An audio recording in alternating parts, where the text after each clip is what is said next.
Bonsoir, dans l'actualité ce soir, renforcement de l'axe de coopération entre Conakry et Washington dans les domaines de l'agrobusiness était au cœur de l'audience qu'a accordé le professeur Alpha Condé, une délégation américaine conduite par le secrétaire adjoint en charge du Bureau des Affaires africaines. Et puis en déplacement, le chef du gouvernement poursuit sa tournée de prise de contact avec les populations locales. Dr Ibrahima Kassory Fofana était l'hôte des populations de Dubrika. Enfin, éducation avec les échos de la reprise effective des cours dans le pays profond, contrairement à certaines préfectures qui s'y dégoûtent. Les cours se déroulent normalement dans les écoles, c'est du moins le constat de nos reporters. Voilà pour le sommaire. Encore une fois, bonsoir à toutes et à tous, bienvenue dans cette édition. Le chef de l'État a reçu en audience une délégation américaine conduite par le secrétaire adjoint en charge du Bureau des Affaires africaines. Au menu des échanges, la coopération dans le domaine de l'agrobusiness, des mines et de la formation. Sana Sikita. Tibor Nagui est le secrétaire adjoint américain en charge du Bureau des Affaires africaines. Il est reçu en audience par le président de la République en compagnie d'une importante délégation. Au menu des entretiens qui ont duré plus d'une heure, le renforcement de l'axe de coopération Conakry-Washington. Les domaines comme l'agrobusiness, l'énergie, les nouvelles technologies de l'information et de la communication ou encore les mines ont été longuement évoqués. Quand je suis parti de Guinée comme ambassadeur, il y a 20 ans, j'ai dit que je laisse une partie de mon cœur ici. Et c'est pour ça, quand j'ai commencé mon premier tour en Afrique comme le sous-secrétaire d'État, c'était absolument obligatoire pour moi de revenir ici en Guinée et rencontrer son Excellence, Monsieur le Président et mon ami. C'est pour ça. Et pour nous, absolument, la Guinée, c'est un pays très important, l'Afrique de l'Ouest, et nous avons l'occasion de discuter toutes les questions importantes entre nos deux pays. C'est une longue histoire de coopération et pour nous, c'était une réunion vraiment positive, vraiment formidable. Le ministre des Affaires étrangères s'est réjoui de ces discussions qui ont eu lieu entre le président de la République, professeur Alpha Condé, et le secrétaire adjoint américain en charge du Bureau des Affaires africaines. Les échanges ont porté sur, du point de vue bilatéral, sur les possibilités d'investissement dans les domaines tels que l'agrobusiness, les mines et l'élevage. La délégation a souhaité que le président lui-même aille parce qu'ils ont beaucoup apprécié les détails que le président a donnés sur toutes ces questions.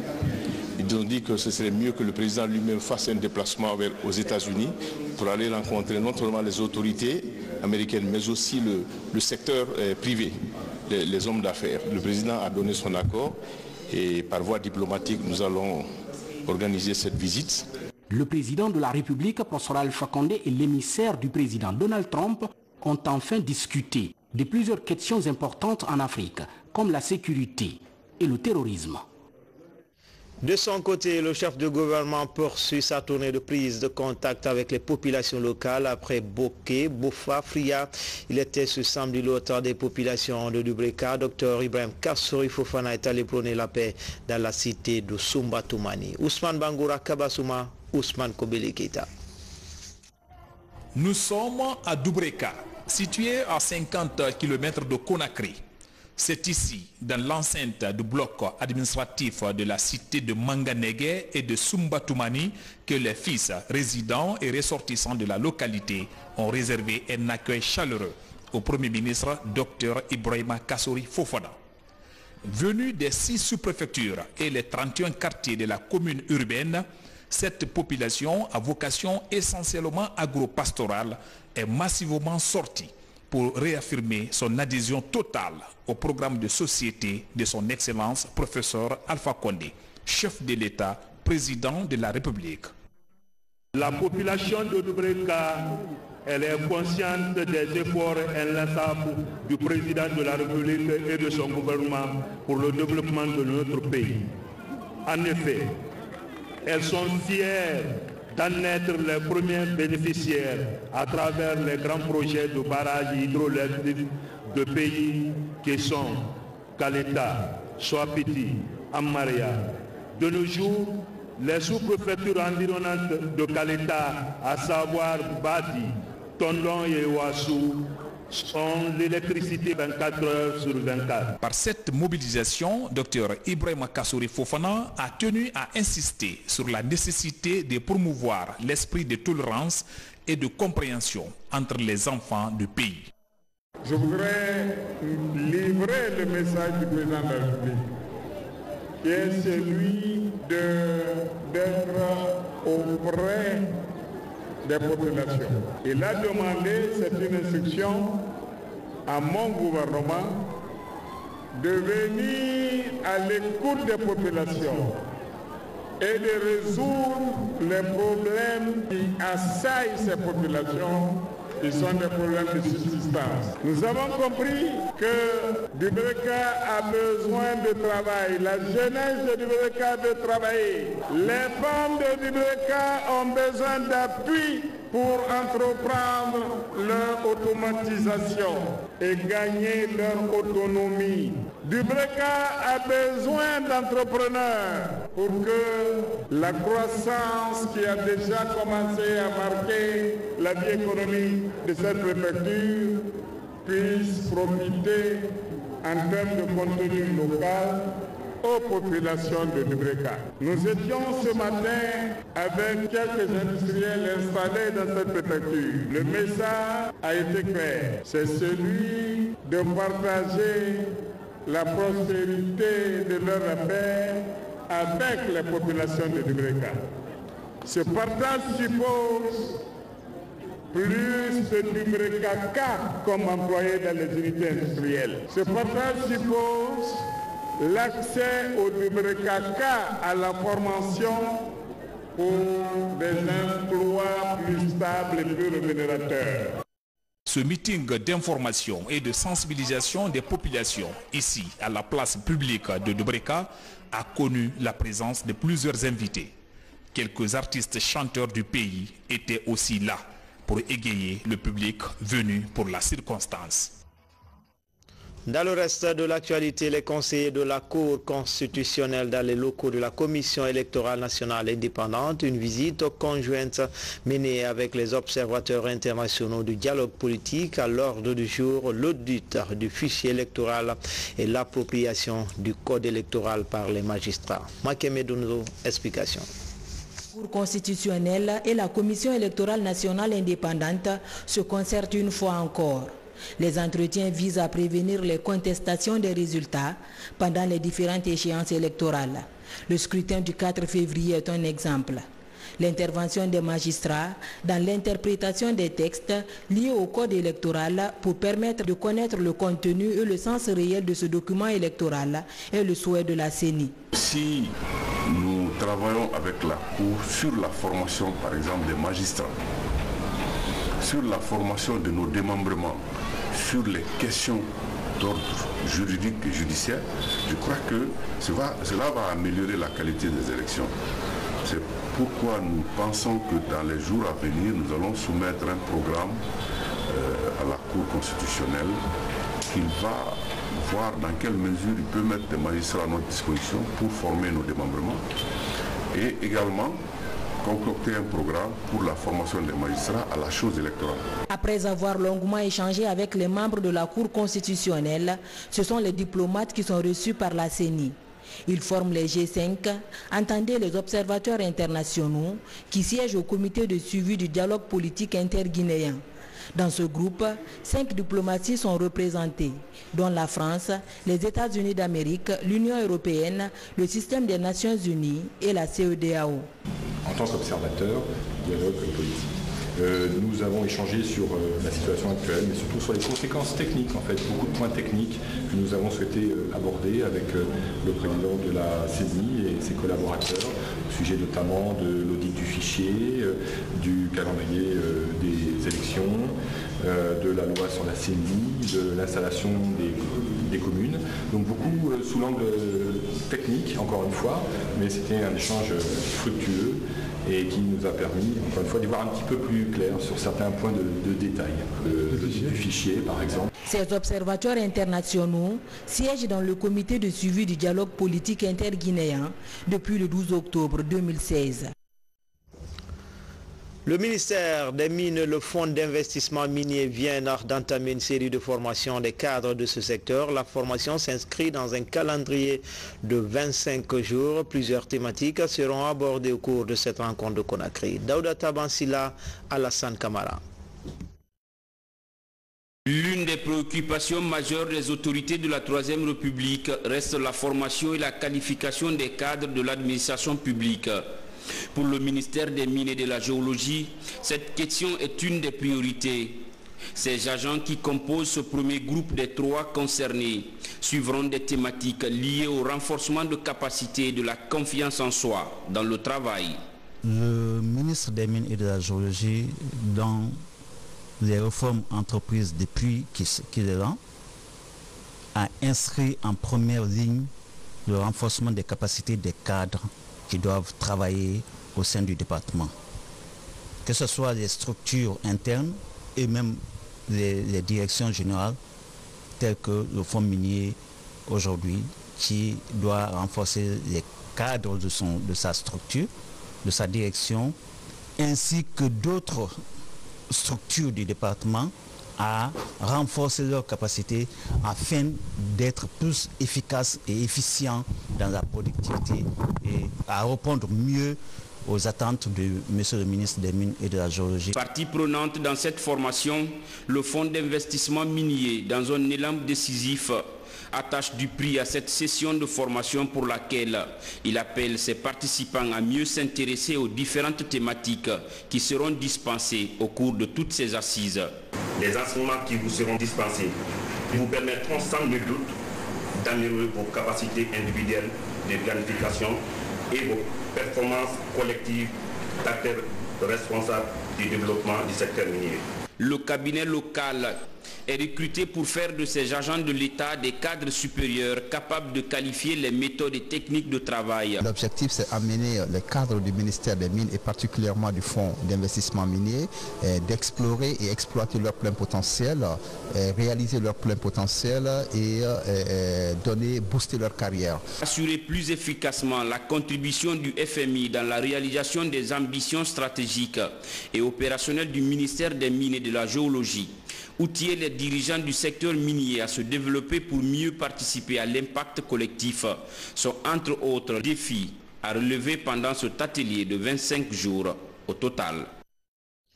À Kindia, concertation entre acteurs des organisations de défense des droits de l'homme. Il est question de s'approprier des techniques de collecte, de traitement et rapportage en toile de fond, améliorer la pratique. L'initiative est appuyée par le Bureau du Haut-Commissariat des Nations Unies aux droits de l'homme et l'ambassade d'Allemagne en Guinée. Abdoulaye Ngelande Diallo. Le rôle de la société civile dans un État démocratique est primordial. Ce rôle permet de garantir la promotion et la protection des droits de l'homme. Pour rendre plus durable cette protection, il est fondamental d'avoir une société civile puissante et autonome dotée d'une liberté d'action. Face à ces défis, des acteurs issus des organisations de défense des droits de l'homme se retrouvent dans la cité de Mangakindi Camara. Pendant 3 jours, ils apprennent les techniques d'enquête, de monitoring et de reporting en matière de défense des droits humains.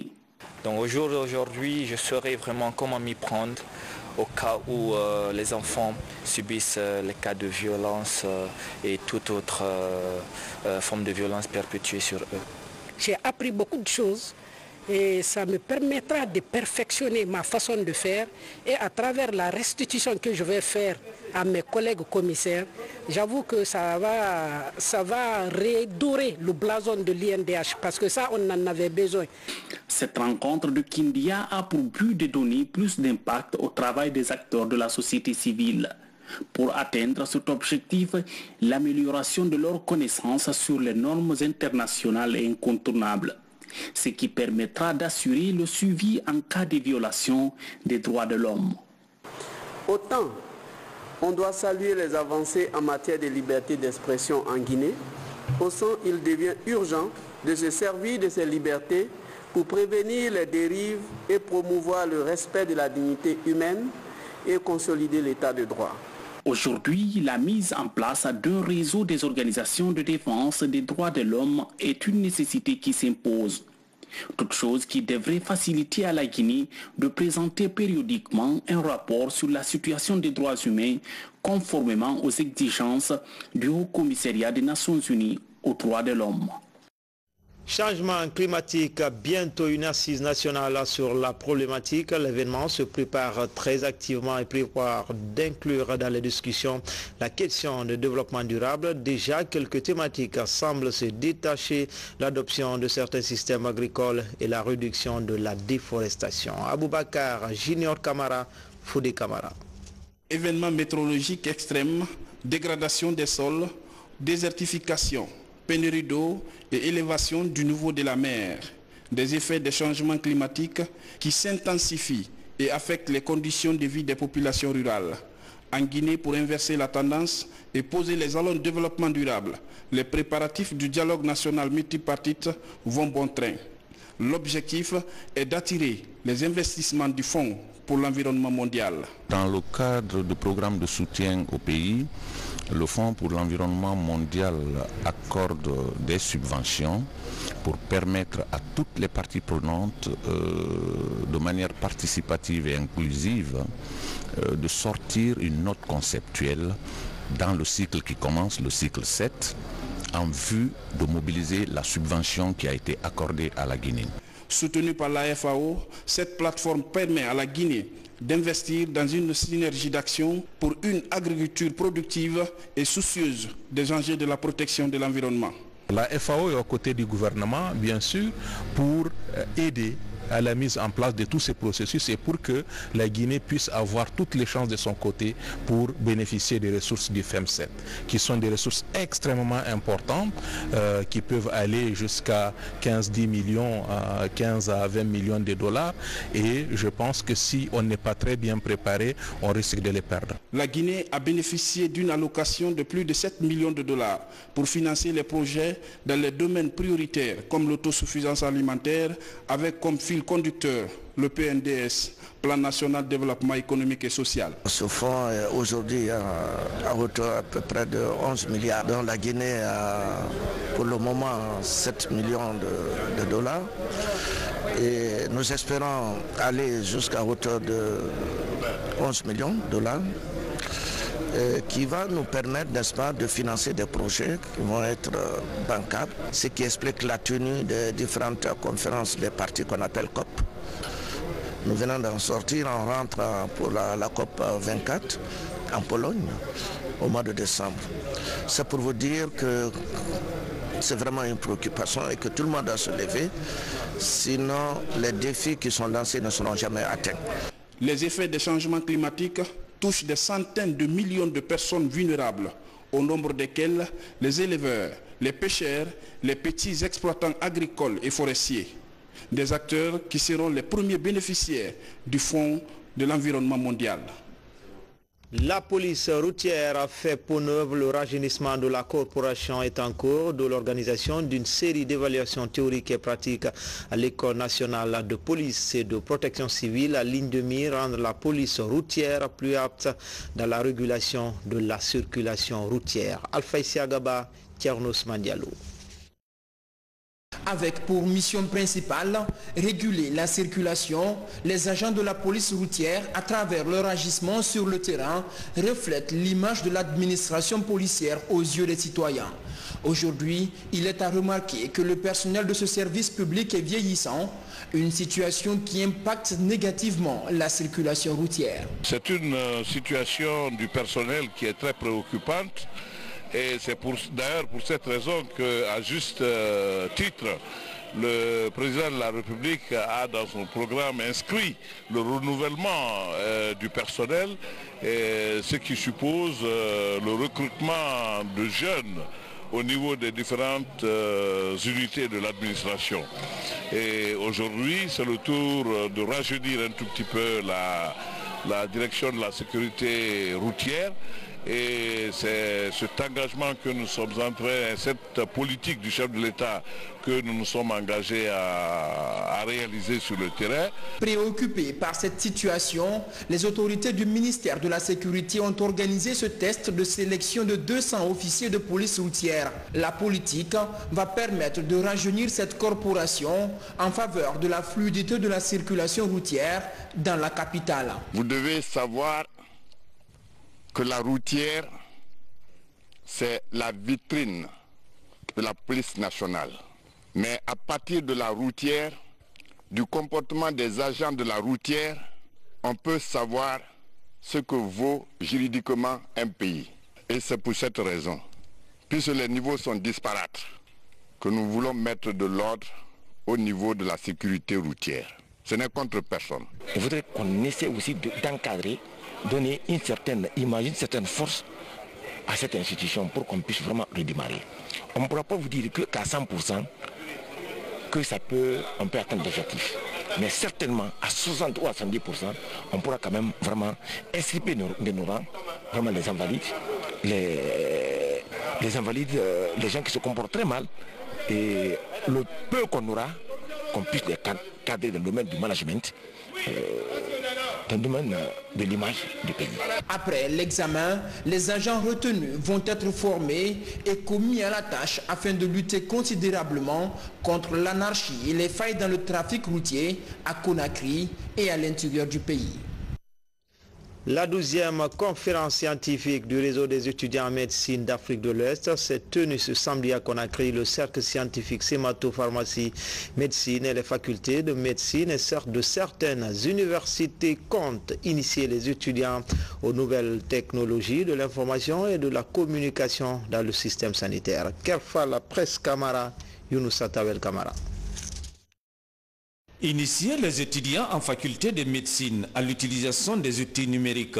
C'est cette ambition que le cercle scientifique Sémato, Pharmacie, Médecine et les facultés de médecine des universités privées veulent concrétiser. Ces étudiants venus de plusieurs horizons de l'Afrique de l'Ouest comptent créer un cadre d'échange académique favorable à la maîtrise des nouvelles technologies de l'information et de la communication. À l'issue de cette rencontre, il y a eu déjà et il y aura beaucoup d'échanges scientifiques parce que c'est ce pourquoi nous nous sommes retrouvés. Ça c'est clair, c'est sans faute. Il y a déjà les maîtres conférenciers qui ont été cernés pour cela. Ils vont se présenter à partir d'aujourd'hui jusqu'à 4 jours après. Jour pour jour, les grands maîtres éminents seront là, les professeurs, pour donner des messages aux étudiants qui sont là. Donc il y aura aussi un brassage culturel. Il y aura quelques pauses de divertissement culturel pour qu'il y ait une intégration sous-régionale panafricaine. Nous traversons une ère de révolution numérique et cette révolution numérique n'épargne pas la santé.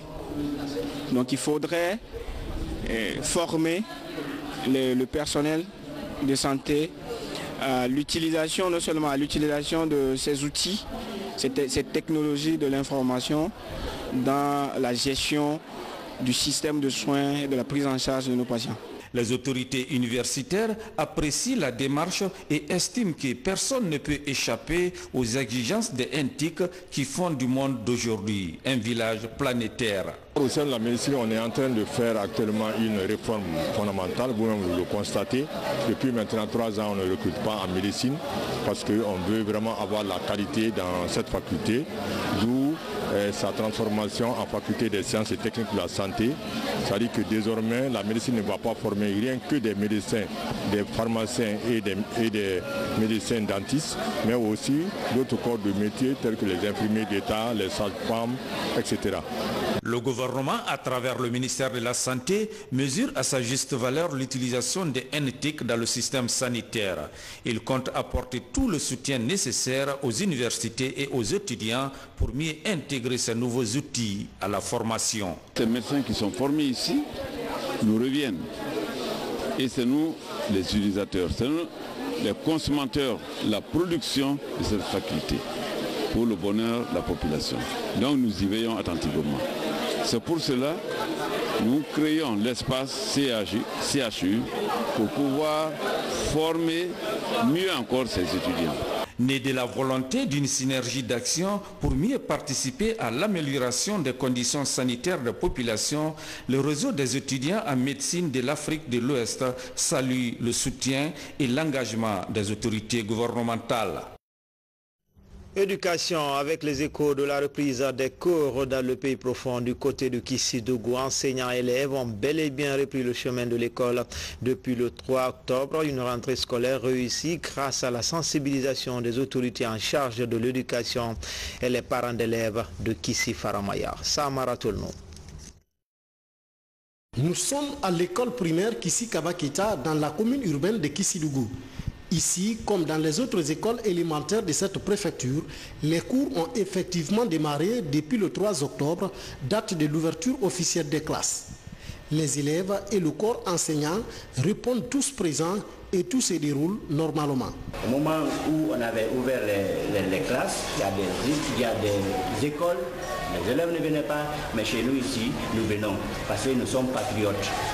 On revendique pour le bien-être des enseignants effectivement, mais quand on gagne de l'argent, c'est pour les enfants. Pour ne pas que les enfants chôment, nous venons. Donnons les cours comme il faut. Vraiment, nous demandons à nos amis et à nos frères qui réclament leur augmentation de salaire. Pensons à la vie de nos enfants. Les enfants là, l'avenir de la Guinée les appartient. Maintenant, si nous voulons réclamer le salaire, ce n'est pas dans la violence. Venons à l'école, travaillons, mettons-nous à la tâche. En ce moment, nous pouvons réclamer nos droits. Comme dans ces écoles élémentaires, le constat est aussi le même au niveau du secondaire. Élèves et enseignants fréquentent massivement ces établissements secondaires. Du collège Sauvé Plateau au lycée Sundiata Keita en passant par le collège Souremara jusqu'au lycée professeur Alpha Condé, élèves et professeurs ont repris le chemin de l'école. Le défi dans ces établissements est de réduire cette année scolaire le taux d'échec aux différents examens nationaux. L'année dernière, nous avons vu ce qui s'est passé par rapport aux échecs. Il y a eu un échec massif et nous avons accusé la grève. C'est vrai, nous devons revendiquer nos droits. Et si jusque-là le gouvernement n'a pas encore fait cas, moi je vais demander au collège d'enseignants d'accepter de venir donner les cours jusqu'à ce que l'État trouve cette occasion-là, appeler les syndicats, causer avec eux et s'entendre sur quelque chose. À Kissidougou, depuis la première semaine, les élèves ont commencé à fréquenter les écoles. Et au jour d'aujourd'hui, je vous assure, nos classes sont pleines. Et grâce aussi, et surtout, à la mise à notre disposition d'un bon nombre d'enseignants, les enseignants que nous avons aussitôt postés dans les écoles. Alors là, ce phénomène nous a beaucoup aidés. Nous remercions les enseignants qui ont pris conscience que l'avenir des enfants là, c'est nous qui devons les façonner. C'est nous qui devons le façonner. Pour atteindre cet objectif, les autorités de l'éducation de la préfecture de Kissidougou misent sur l'appui des parents d'élèves en termes d'encadrement des enfants et l'engagement du corps enseignant à respecter les programmes pédagogiques dans un climat apaisé et favorable aux études. Même constat du côté de la savane guinéenne. À Sigiri, les cours se déroulent normalement dans les écoles. C'est du moins le constat de notre reporter dans la région. Et là, Foudé Bangali Foufana, nous nous excusons pour la mauvaise qualité des images. La vivacité dans laquelle les cours sont dispensés dans cette classe CP1B par la maîtresse Madame Madeleine Koundouno, ici à l'école primaire Prima Civé Cissé, est l'expression de sa volonté de donner le meilleur d'elle pour l'avenir de ses enfants. La directrice de l'école ne manque pas d'initiative pour réussir ce pari. Quand tu gères un établissement, le travail est d'abord administratif, puis il est social. Donc les enseignants et moi, nous avons tissé toujours des bons rapports, hormis le travail. Donc c'est comme une famille. Selon les autorités scolaires, depuis l'ouverture des écoles le 3 avril dernier, les cours n'ont jamais été arrêtés dans cette école primaire de Sigiri. De cette école primaire, nous voici au collège Nanamoudou Koro Magasuba. Ce collège, reconnu être un épicentre de tous les mouvements scolaires ici à Séguiri, affiche un nouveau visage, celui de la discipline dans le travail. Une nouvelle voie dans laquelle se sont engagés élèves et enseignants de cet établissement scolaire. Il y a à peu près 1800 à 2000 élèves, à peu près 21 enseignants titulaires. Mais nous, on est opposés à la grève. Moi-même, je suis professeur d'histoire, de géographie et d'essai. Je rentre en classe. Mes adjoints sont aussi des professeurs. On rentre en classe. Je suis rentré dans les familles même pour expliquer aux enseignants de venir en classe. C'est ce que j'ai réussi à faire. Tout le monde est là. J'ai tous les titulaires, tous les professeurs titulaires sont présents. De l'autre côté de la rue, le célèbre lycée Kankoumoussa Keïta. 1556 élèves, dont 486 filles, sont reçus dans cet établissement scolaire public de Séguiri pour 41 enseignants. Le lycée Kankoumoussa, j'ai 41 personnes, dont 2 femmes comme professeurs. Au début, j'ai eu des problèmes avec eux. C'est le contracteur qui m'aidait. Nous, membres de la direction, on se redéployait dans les classes, on regroupait les classes pour donner les cours. Les gens quand même n'ont jamais chômé. Dieu merci, les enseignants ont compris, ils sont venus petit à petit. Les cours se passent très bien. Selon le proviseur du lycée, Elhadji Ibrahima Khalil Keïta, préfet de Séguiri de son état, très souvent vient se retremper pour montrer aux enfants que le métier d'enseignant reste l'un des plus nobles, quelle que soit la fonction qu'on assume.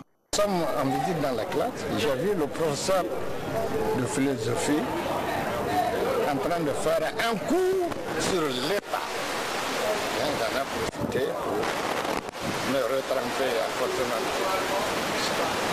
Dans d'autres salles de classe, nous avons trouvé des professeurs dispenser des cours de mathématiques et d'anglais suivis très religieusement par les élèves. C'est la même atmosphère de détente que nous avons trouvée dans ce groupe scolaire privé Elhadji Sékou Tamim Bari. Des plus petits à la maternelle aux plus grands au lycée, en passant par le primaire, le secondaire et le collège, les cours se déroulent dans la plus grande discipline, ce qui est hautement salué et apprécié par les autorités scolaires et parents d'élèves de Séguiri. Restons dans le siège pour signaler que le porte-parole du ministère de l'Éducation nationale était l'invité de l'émission Entretien de Koloma. Ansa Diawara apporte des précisions sur la nécessité de privilégier l'avenir des enfants. Nous vous proposons un extrait de cette émission. Les rumeurs, et vous savez, les rumeurs en Guinée, une fois même le président de la République a dit que plus le mensonge est gros, plus les gens y croient. Et c'est ce qui se passe. Quand on dit que les contractuels n'ont pas de niveau, alors que ce sont les mêmes contractuels même qui tiennent la majeure partie des classes, bien avant aujourd'hui, personne n'a parlé de contractuels. C'est maintenant qu'on parle de contractuels, c'est archi faux.